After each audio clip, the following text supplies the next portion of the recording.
Welcome back to our regular scheduled programming. I am here with my followed audience and my guest Amelia, followed by Alondra, Jake, and Brendan. Today, we have some pretty controversial topics on our roster. For the first topic, we're going to start off with a pretty controversial one. It's a 96-year-old woman who is actually being convicted for murder, complicity of murder. She was a teenage Nazi secretary, and basically she's being convicted of a death resulting in tens of thousands of people. So this trial is now 80 years after the fact, and I want to get some insight on your guys' opinion on this matter. Well, Elvis, I think it's really important that, anybody who was involved in the Holocaust and Nazi behavior is held accountable. It doesn't matter how long ago it was. I think people are all too quick to try to forget history, and it's important that we do not. And so even if this woman is elderly, I still think it's important that she is held accountable for the role that she played.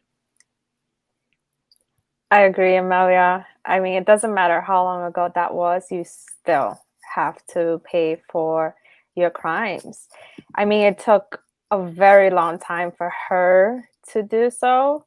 The interesting part of this is that she is a 96-year-old woman that managed to sort of escape. I don't think they have found her yet, but she did run away from her home. And the last that I know, she was nowhere to be found. Oh, geez. Yeah, she basically just called the cab from her care home, and then next thing you know, she was just not found until she was finally arrested in Germany. But her lawyer claims that she wasn't aware of anything that was happening at the concentration camps, but the opposing side thinks otherwise. So what do you guys think? What kind of is this a federal? I'm stupid. Is this federal, or is this like, what is this? Is this like a world crime? Like, I have no idea.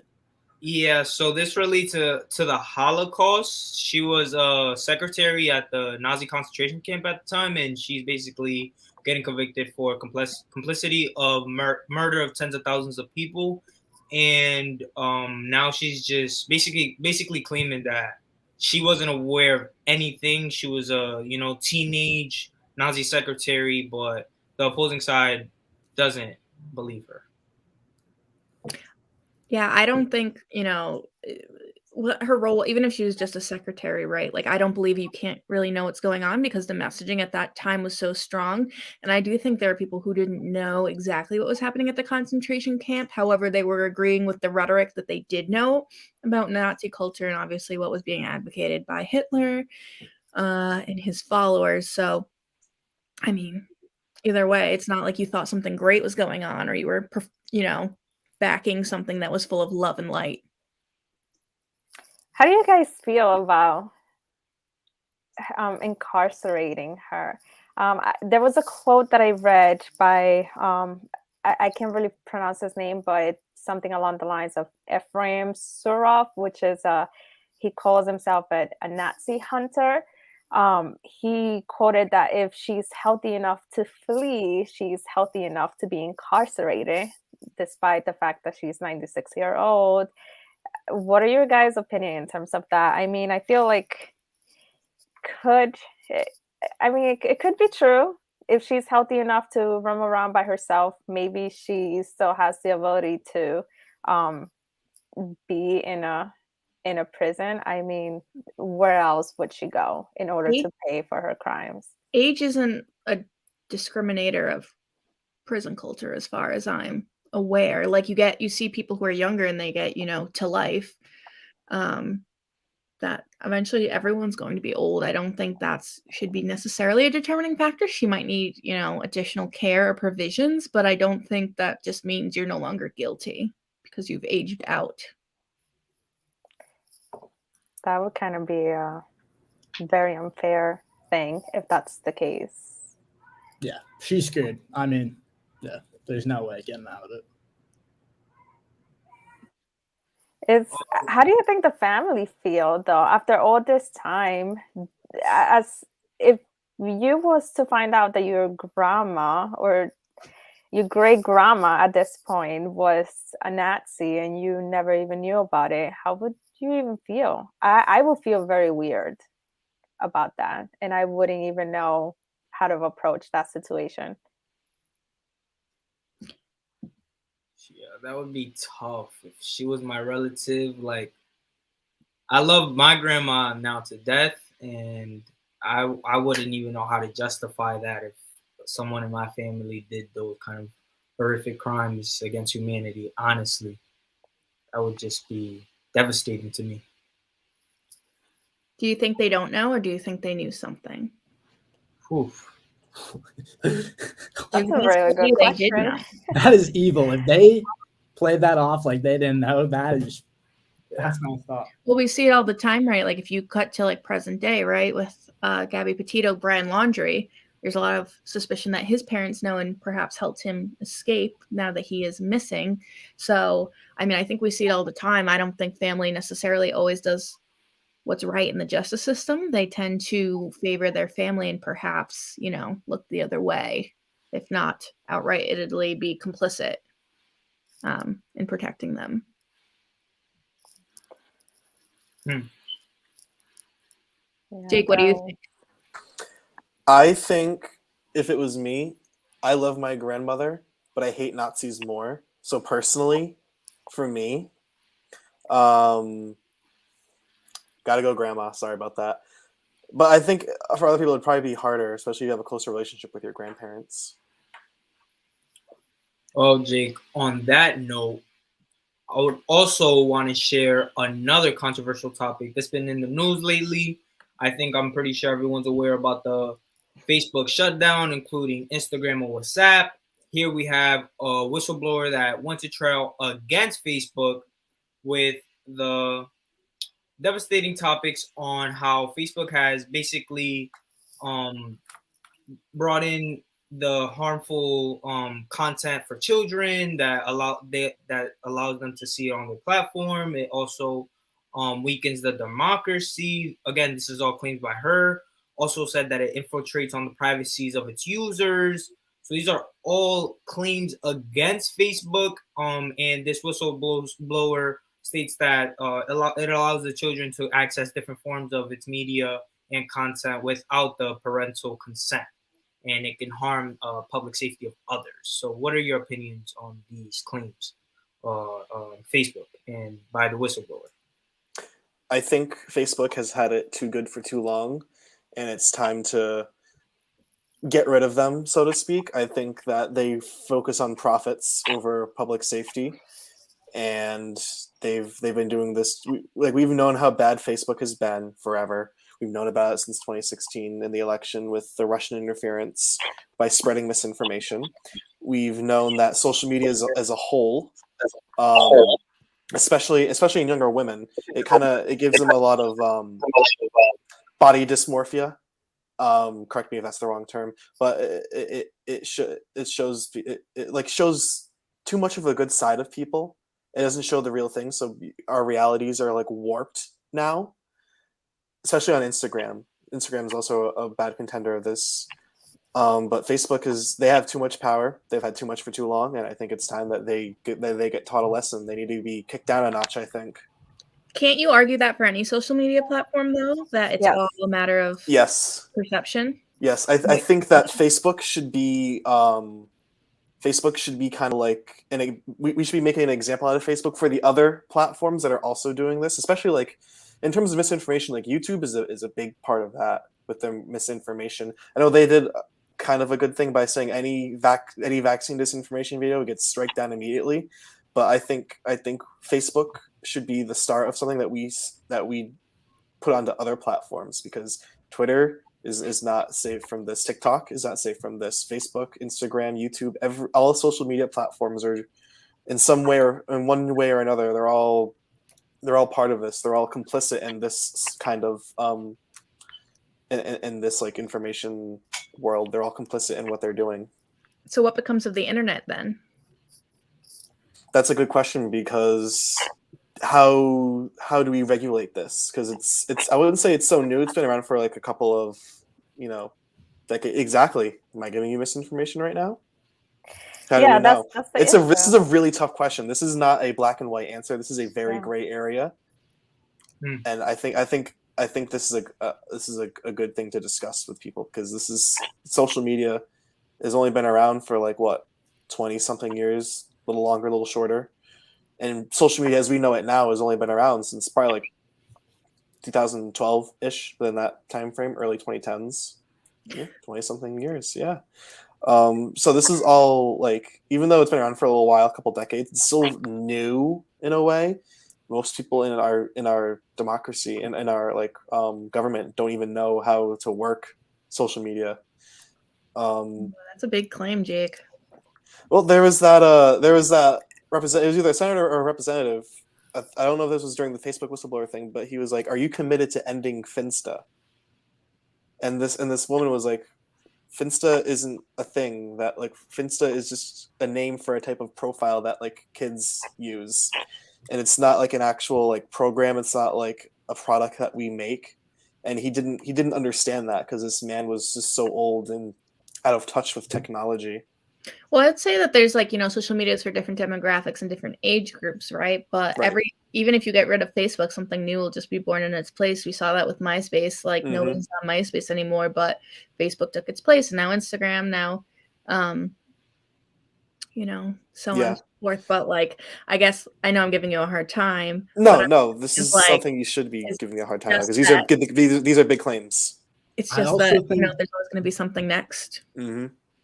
I also think they're led by the devil. I think Mark Zuckerberg, I mean, if you watch The Social Network, I mean, that's probably like not what he's like, but he's a tool. Like, Documentary.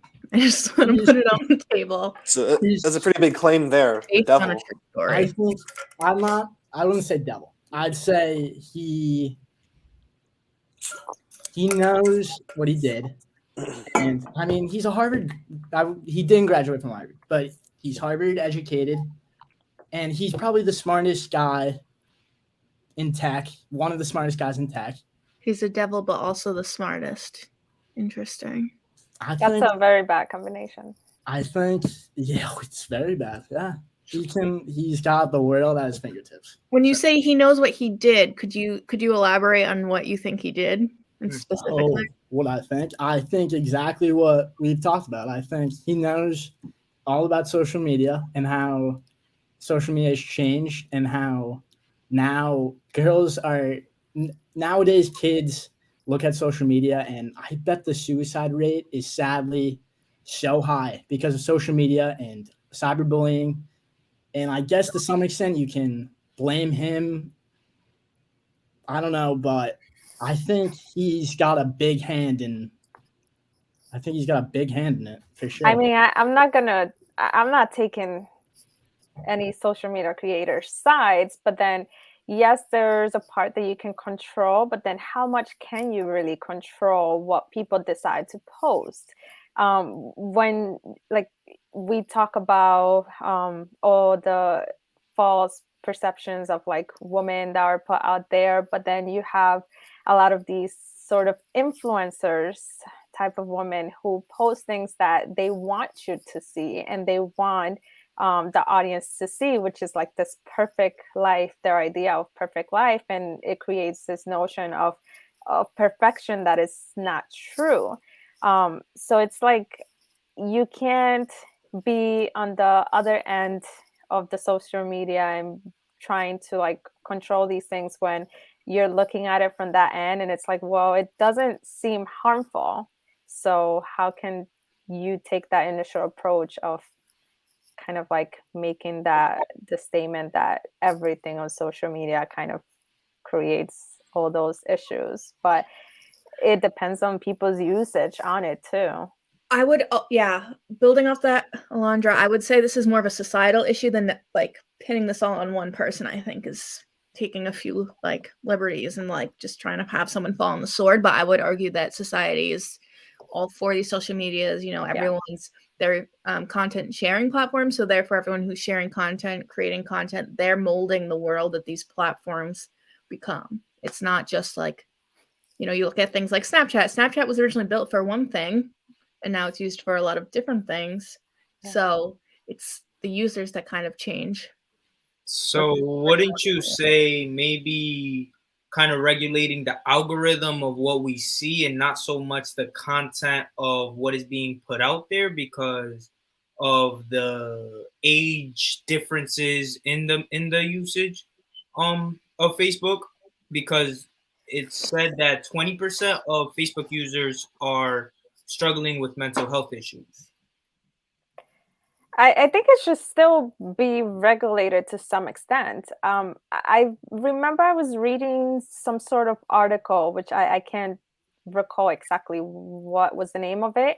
But I know it was an issue for the workers for Facebook that are on the background and kind of have to watch videos that have been reported or things that have been reported and stuff like that, posts that they have to kind of review and decide whether it's going to be deleted or not. What this article was kind of talking about is that these individuals who are on that end reviewing and seeing all these things do undergo a lot of psychological stress in a sense because of everything that they have to see and they have to take out and making that judgment of like leaving this post or not and all that kind of stuff. So pretty much saying that they need therapy and they need to have kind of that help for them to be able to work at a professional level and be able to work functionally, which kind of goes back to the allegation saying that Facebook only really cares about making profit, but not about like its employers or people that use it, which that was the issue, that employers were not, they have to go and see and read all these things that are probably not appropriate and they're trying to get rid of so that the public doesn't see it, but then they're undergoing all these like PTSD and psychological stress and things like that, but they were not getting any help. They pretty much had to get help themselves for that. So it's very important to have those individuals kind of still look to see what's appropriate. We're not going to be able to censor everything. That's going to be very hard, but at least maintaining your workers mentally safe in a way, or give them the opportunity to have therapy so that they can keep trying to make social media as safe as possible, if that's even possible. So there's obviously a lot of things that need to be addressed. Yeah, that's a really good point, Alondra. And to our last topic, it's gonna be the more or less controversial. Yes, controversial topic of them all. Last but not least, we have a friend of the groom at a wedding hired his friend to basically just take wedding photos for $250. But when the friend requested a 20-minute break to eat some catered food and drink, a beverage, he was denied the catered food. And in result of that, the photographer who is actually just a friend and not a full-time photographer, was denied the food and deleted all of the photos he already took and left the wedding. So what are your opinions on this topic? Sounds like an episode of Bravo. On Bravo, some I show. mean, this guy was is a dog groomer and just kind of like takes photos of the dogs that he grooms. So, I mean, if that's technically a favor that he was doing to the couple, and $250, that is unheard for wedding photography. That doesn't even come close. That's probably a tip if you wanted to give a tip to a wedding photographer. That's, to me, I mean, when I got married, I had a table for the DJ and for the photographers and videographers. that's just, you have them there for 10, 12 hours for the day, and you're not going to give them any food. How do you also expect them to perform to their best abilities? I mean, you want them to be there to capture everything. What is 5 minutes? I mean, 5 minutes, it's not going to, you're not going to miss out on anything in 5 minutes. Well, also on that point, like if it's a budget concern, you're already in too deep. Like a $20 meal isn't going to make or break your experience. But I'm almost even more shocked that this photographer was a friend and they did it to him than just because I know people have a terrible habit of like mistreating, you know, help or people they hire because they think they're paying for, I don't know, the right to be insane or mean, which they're not, are not. But the fact they're even friends, that's even like more weird to me. Like he'd be like, no. Yeah, 100%. Like, what's maybe like getting him a pizza or something if you already have organized food for the guest and you didn't put nothing aside for the photographer, which is also wrong. What's maybe just saying, we're going to go and grab you lunch for your hard work? Like, that's mind-boggling to me, to be honest. What's worse is that the photographer had asked, well, if, you know, if I can have none of your food, can I step outside for a few minutes and grab my own? I mean, and they still said no. So I'm completely 100% backing this photographer up for leaving and erasing all the photos, because that's just unfair treatment. You're doing someone pretty much a favor and you can't have a bite to eat. I mean, that's just too much. So if these were like the best wedding pictures ever made too, and like they would never know. Yeah, we'll never know. I wouldn't have deleted the pictures, but I definitely wouldn't have agreed to take any more. I would have said, all right, well, you're going to have to pay me and I'm going to have to leave. I also wonder, I guess, like, there was no contract here, because clearly there's, like, unprofessional. doing what they want. I don't know. I would have deleted it. If there was no contract, then I wonder if they can even, like, if they can even pursue any, like, legal action against this guy. Probably not, because there's no contract that was broken. You just deleted pictures. That's not really against the law or anything. So next time, just, you know, feed your photographer or feed anyone who's working for you. Yeah, 100%.